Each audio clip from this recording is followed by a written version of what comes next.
La vie commune est faite de consensus mutuel et quotidien. Mais, étant donné que la MONUSCO reconnaît elle-même que son destin n'est pas de rester ad vitam aeternam en RDC, et que nous demandons à récupérer toutes nos capacités en matière de sécurité en RDC, je pense que c'est déjà une possibilité de rapprochement. Tout le reste n'est que question de détails. Et on va commencer à parler de détails aujourd'hui même. Voilà. Pourquoi, dans les rangs de l'opposition, de plus en plus de voix qui s'élèvent, pour dire que, sur la conclusion que vous donnez, que seuls les FARDC, même si on parle de la montée en puissance, ne sont pas encore en mesure d'assumer seule la responsabilité de la sécurité des personnes de leur bien en République démocratique du Congo. Je ne pense pas que les leaders de l'opposition dont vous parlez ignorent la réalité. J'apprécierais que vous ne citiez pas des noms, parce qu'il y a des gens dont je n'aimerais vraiment pas surtout entendre parler. Ah bon? Sur lesquels je n'ai pas envie de disserter, parce que pour ceux qui les représentent, sincèrement... Ce sont des hommes politiques, des déclarations. Oui, hommes politiques, nous sommes tous... Je préfère même qu'on m'appelle homme d'État que homme politique, parce qu'on voit qu'on partage cet honneur avec certains. Donc, bref, il y a des responsables dans l'opposition qui ont leur point de vue. Je ne crois pas que ça part de l'ignorance. Ils savent bien ce qu'est leur armée. Il n'y a aucun Congolais ici, peu ou prou, qui ignore que les forces armées sont en train de retrouver leur pleine capacité. Je pense que c'est de l'antipatriotisme. Des gens qui parlent comme ça ont choisi leur camp. Ils ont choisi de vendre pratiquement, entre guillemets, la souveraineté de leur pays à leur confort personnel. Être au pouvoir par un raccourci que peut faciliter la communauté internationale. Parce qu'il y a des gens dans la communauté internationale qui viennent avec des gros sabots faire croire aux gens que c'est eux les faiseurs de rois en Afrique. On voit même des Africains comme nous, des jeunes gens, nos petits frères, nos enfants, qui viennent à Kinshasa, ils viennent de Dakar, ils viennent de Ouagadougou, et ils veulent faire des rois au Congo ici, au lieu de nous respecter. Nous sommes quand même en position de grands frères en Afrique. Vous voyez des gens qui viennent d'un pays de 11 millions d'habitants, ils veulent nous montrer comment on s'organise. À ce géant ici, vous allez montrer comment il faut s'organiser, comment organiser les gens. Vous représentez seulement la ville de Kinshasa, vous venez nous donner des leçons ici de démocratie.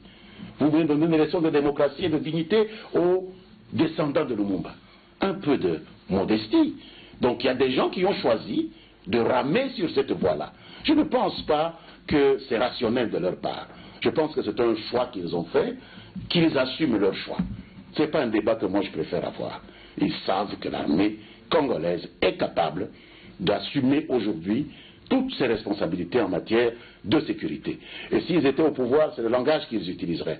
Mais qu'est-ce que vous voulez? Il y a des gens qui sont prêts à tout pour y arriver, même à détruire la réputation de leur armée, même à démoraliser leur peuple, même à démobiliser leur armée.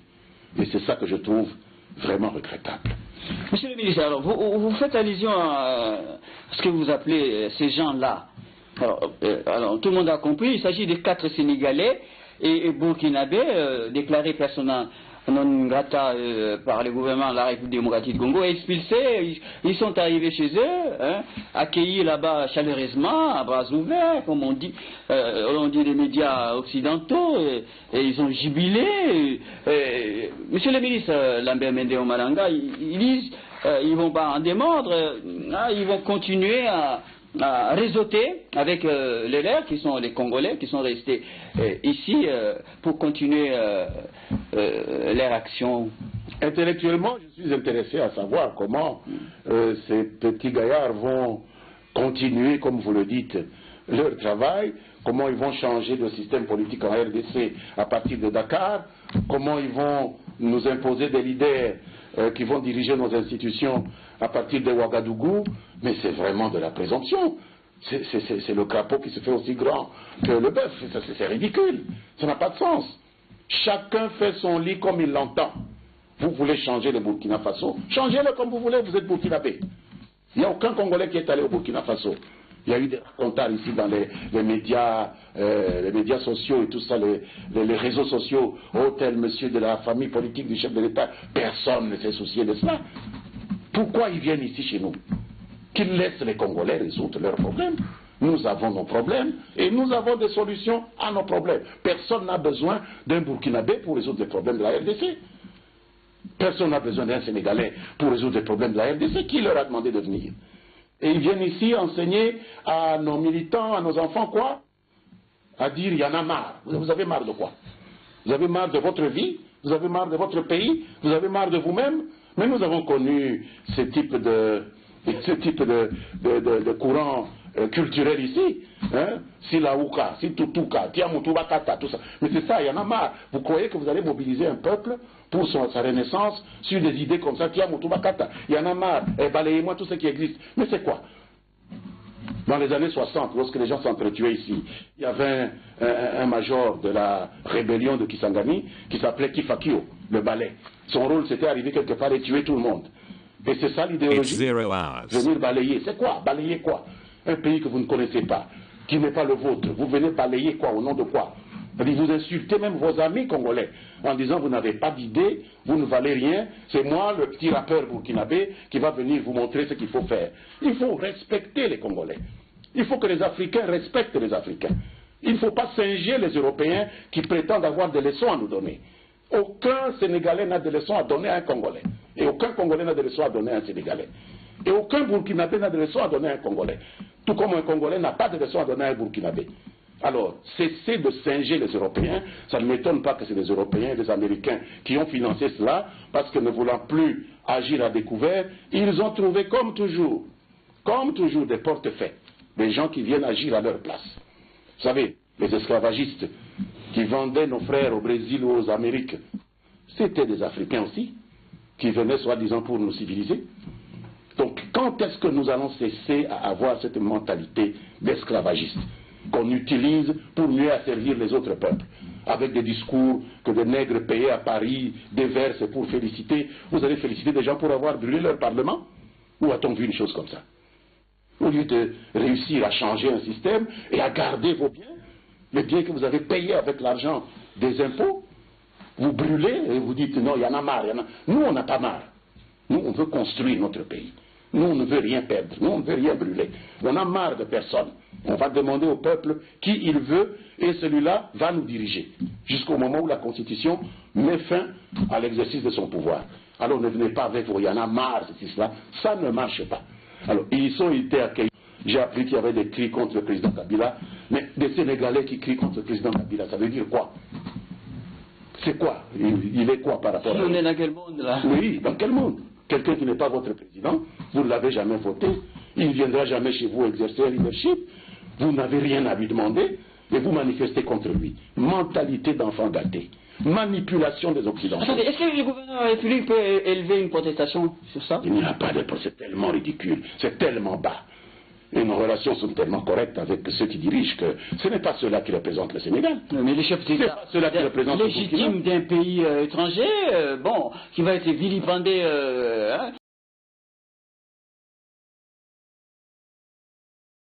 dans un aéroport par des gens comme ça. Mais écoutez, l'ambassade fait ce qu'elle peut, c'est tout. Mais pour nous, ils ont tenté de venir ici.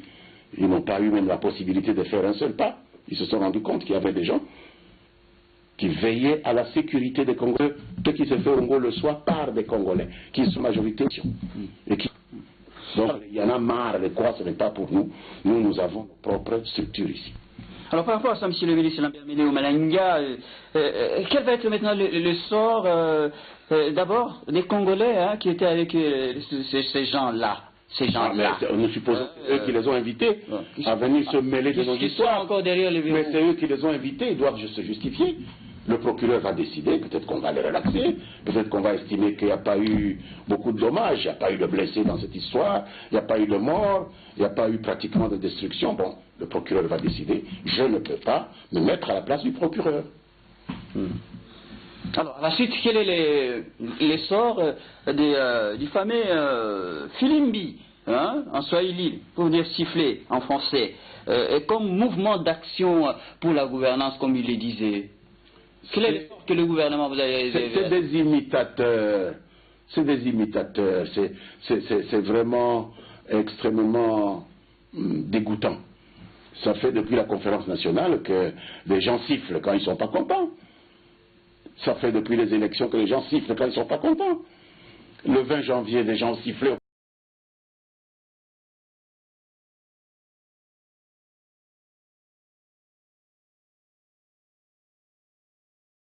Filimbi, hein, en swahili, pour dire siffler en français, comme mouvement d'action pour la gouvernance, comme il le disait.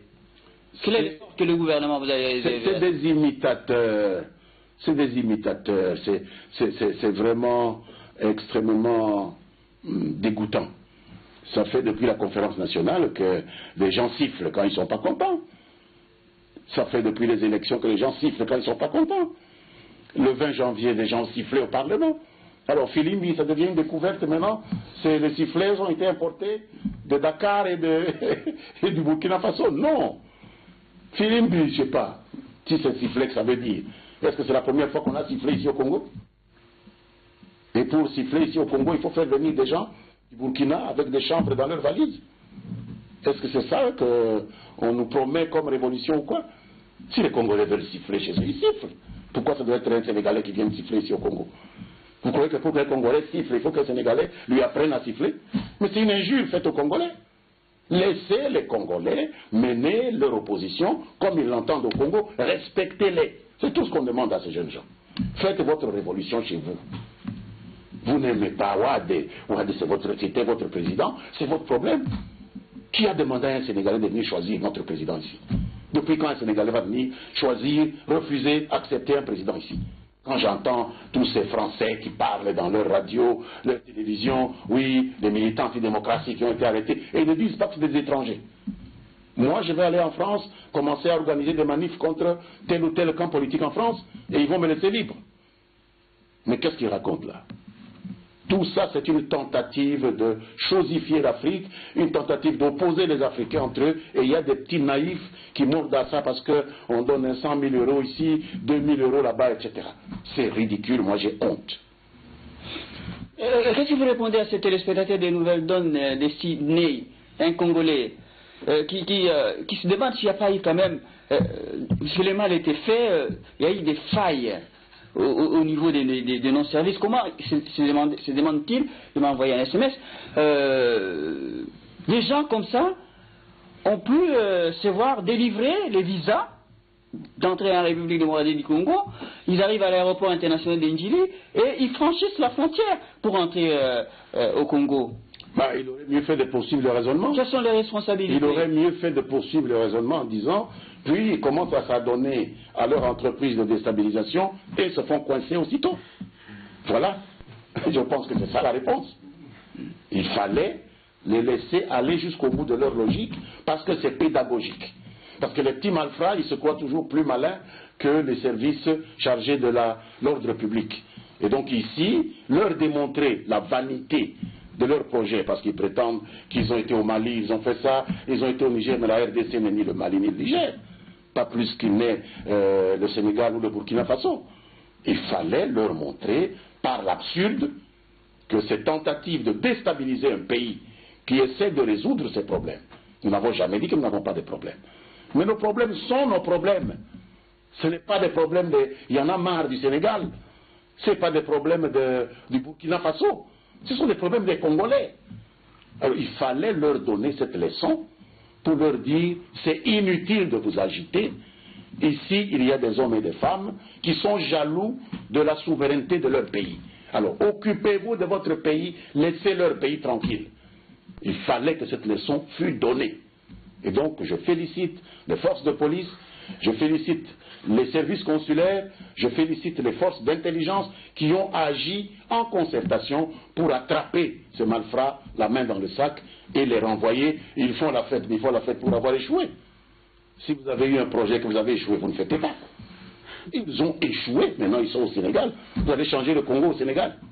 Vous allez changer le Congo au Burkina Faso. C'est un échec grâce justement à l'intelligence de nos services. Alors, des élections générales à venir chez nous, en République démocratique du Congo, il y a quelques jours, un groupe d'opposants congolais a fait le déplacement des États-Unis. Nous savons ce qui s'est passé là-bas, M. le ministre. Mais juste au lendemain de ces voyages aux États-Unis, il y a un autre opposant, un député, vous allez encore... Je cite les noms des gens. Mais vous, les politiciens, quand vous faites des déclarations sur la place publique, attendez-vous à des réactions que nous, les journalistes, nous faisons notre travail, nous citons les noms quand nous en avons des preuves. Il y a qui vient de mettre en place un nouveau courant dénommé classe politique, nouvelle classe politique et sociale, et se donne comme but de libérer les Congolais. Je crois que la sortie officielle va avoir lieu aujourd'hui, samedi. Libérer les Congolais mentalement, pour se départir des influences étrangères. J'ai entendu parler de cette initiative d'un député de l'opposition. Vous appuyez, vous le saluez? Oui, je salue cette initiative.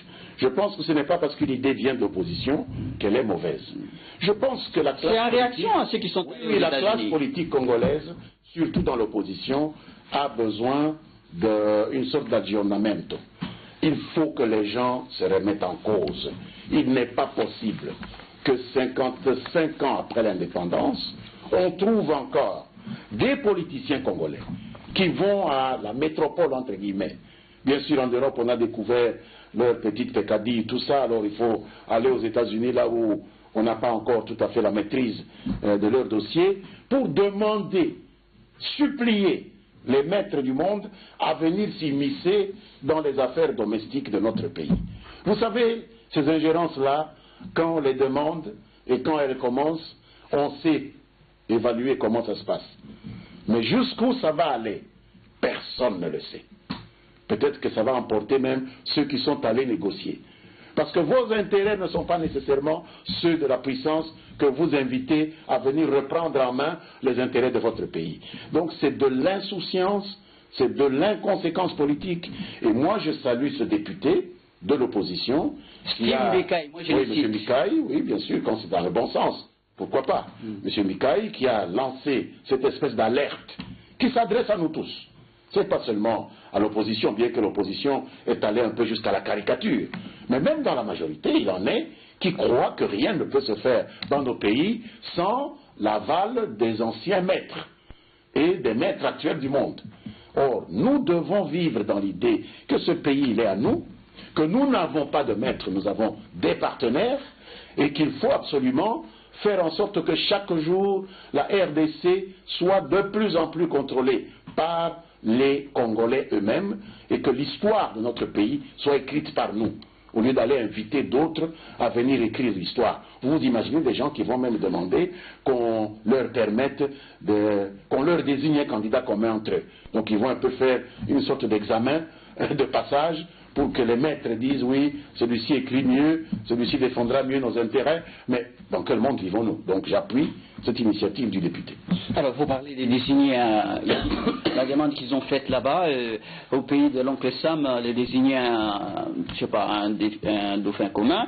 Alors qu'est-ce que ça vous inspire, cette petite phrase des Herman Cohen, l'ancien sous-secrétaire d'État américain, et lobbyiste du gouvernement rwandais aux États-Unis. Alors vous ajoutez, oui, c'est une précision d'État. Absolument. Bon, alors Herman Cohen, il dit, son pays, les États-Unis d'Amérique, n'a pas encore trouvé un dauphin pour Joseph Kabila Kabange.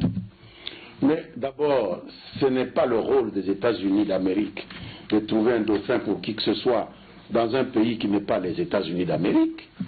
Deuxièmement, on ne voit pas comment le représentant des intérêts d'un pays voisin de la RDC est le meilleur porte-parole des intérêts de la RDC. Pourquoi nos amis ne trouveraient pas des lobbyistes pro-RDC qui parlerait de la RDC, en faveur de la RDC. Pourquoi aller se mettre à la traîne de quelqu'un qui a déjà un autre patron dans la région et dans le continent africain qui n'est pas la RDC? Ce sont des questions que je me pose. Voilà. Bon, alors, on va évoluer, Monsieur le Ministre, pour aborder les chapitres de la justice. Bosco Ntaganda, toujours dans les mains de la justice internationale à la Haye, à la CPI là-bas. Les juges viennent de décider de délocaliser l'ouverture du procès de Bosco Ntaganda à Bunia, en Ituri. Vous en dites quoi, Monsieur le Ministre? Théoriquement, ce serait quelque chose de bien parce qu'il faut une pédagogie dans toutes ces procédures internationales pour des faits qui révoltent la conscience de l'humanité, qui sont humainement inacceptables. Il faut absolument envoyer un signal et aux victimes et aux apprentis seigneurs de guerre qui pullulent dans notre pays. Même dans cette ville, il y a des gens qui rêvent à une carrière de seigneur de guerre. Même ceux qui vont aux États-Unis cherchent en fait des sponsors pour être même seigneurs de guerre parce qu'ils sont prêts à tout, même à empêcher qu'il y ait des élections. Hein? Et donc, je pense que pédagogiquement, ça serait une bonne chose que ce procès ait lieu dans notre pays, mais il faut que toutes les conditions de sécurité soient remplies. Le ministre de la Justice, le ministre de l'Intérieur devront garantir de bonnes conditions. Nous, en ce qui nous concerne au ministère de la Communication, nous ferons en sorte qu'il y ait un reportage nationwide, que toute la nation puisse suivre cela, et avec l'impact de la RTNC dans le monde entier, que aussi des Africains, des Européens, des Américains suivent ce qui a pu se passer là-bas d'horrible, pour qu'ils comprennent le drame que ce pays a traversé et que beaucoup essayent de minimiser. Alors, vous entendez parler comme ça, la CPI attend l'aval du gouvernement de la République, donc vous allez le donner. Il faut que le ministre de la Justice et le ministre de l'Intérieur puissent faire un travail et garantissent le gouvernement de la bonne fin de cette initiative, et à ce moment-là, le gouvernement donnera son feu vert. Alors, on va terminer sur ce chapitre en rapport avec les fameux 100 jours traditionnels de tout gouvernement dans tous les pays du monde, où le gouvernement de cohésion nationale vient d'accomplir, de totaliser 100 jours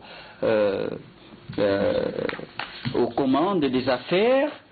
Alors, monsieur, vu les missions vous assignées à ce gouvernement de cohésion nationale par le président de la République, Joseph Kabila et Kabange, vous, mission accomplie, vous?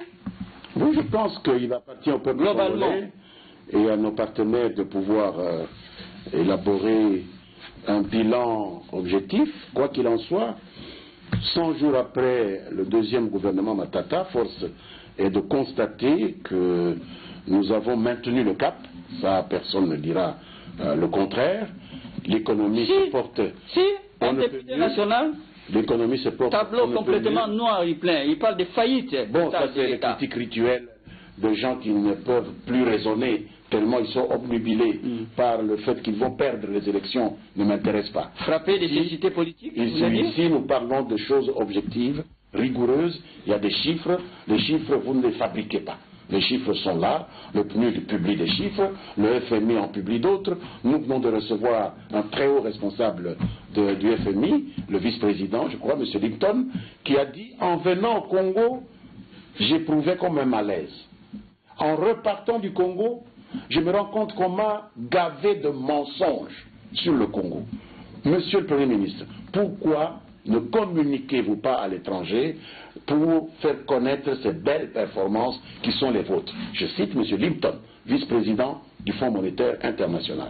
Mercredi prochain, le 25, le gouvernement, ensemble avec tous ses partenaires au développement, FMI, PNUD, Banque mondiale, FNUAP, etc., nous allons organiser une communication avec vous des médias, avec la société civile, avec beaucoup d'invités, pour indiquer exactement ce qu'il en est de tous les engagements en matière de développement du gouvernement de la République démocratique du Congo, indiquer où nous en sommes par rapport aux objectifs que nous devons atteindre. Et vous vous rendrez compte qu'il y a beaucoup de non-dits, beaucoup de mal, de mensonges qui sont déversés sur l'opinion nationale et internationale à cause de motivations politiciennes qui n'ont rien à voir avec la réalité. C'est aussi une motivation politicienne lorsqu'on a entendu dire par rapport à ces 100 jours du gouvernement de la cohésion nationale, un député national de l'opposition,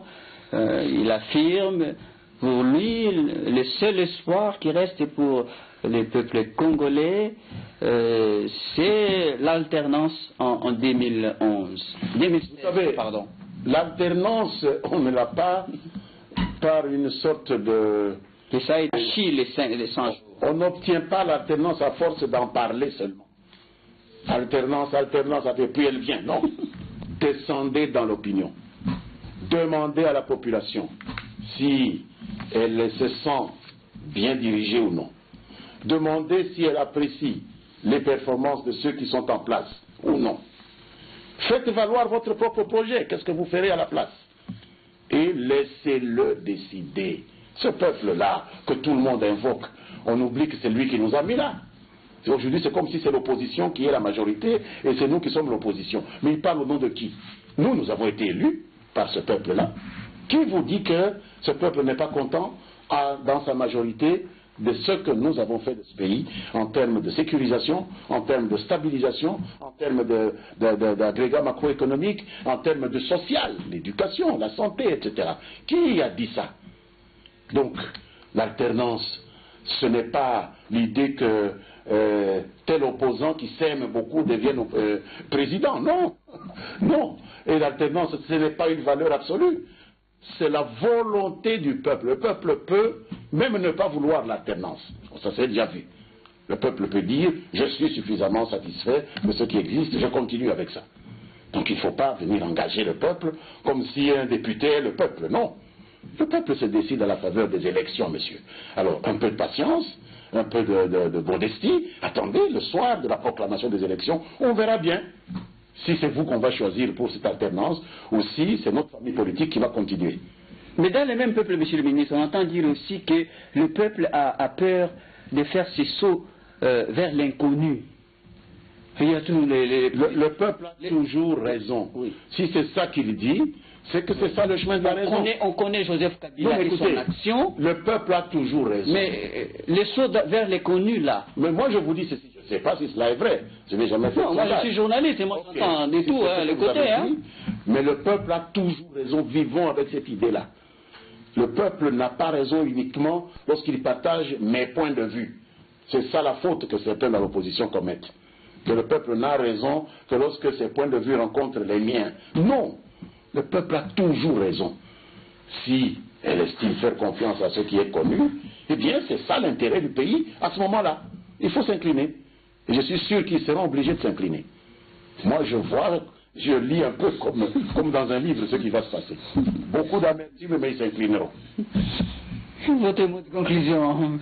Le peuple a toujours raison et je pense que le mot de la fin pour moi, c'est de remercier ce peuple, de garder son calme, de garder sa confiance en lui-même. Il y a tellement de gens qui veulent faire perdre confiance en notre peuple, parce que beaucoup de gens veulent diriger le peuple congolais sans être congolais eux-mêmes, et utilisent pour cela la grande... boulimie politique de certains dans l'opposition, qui sont prêts à vendre père, mère et enfants, pourvu qu'on leur cède une partie du colifichet du pouvoir. Et ça, c'est bien dommage. Voilà. Lambert Mende Malanga, porte-parole du gouvernement de la République, c'est lui, moi c'est Simplice, Divine Kalunga Wakalunga Kasongo. Merci à vous de nous avoir regardé depuis le début de l'émission, où que vous soyez, de partout dans le monde. Merci à Pierre Manda qui a réalisé cette édition des Nouvelles Donnes qui se termine. Merci également à toute l'équipe technique qui m'a aidé à préparer, à réaliser cette édition qui se termine. À tous et à chacun, excellente suite des programmes sur notre antenne et bonsoir.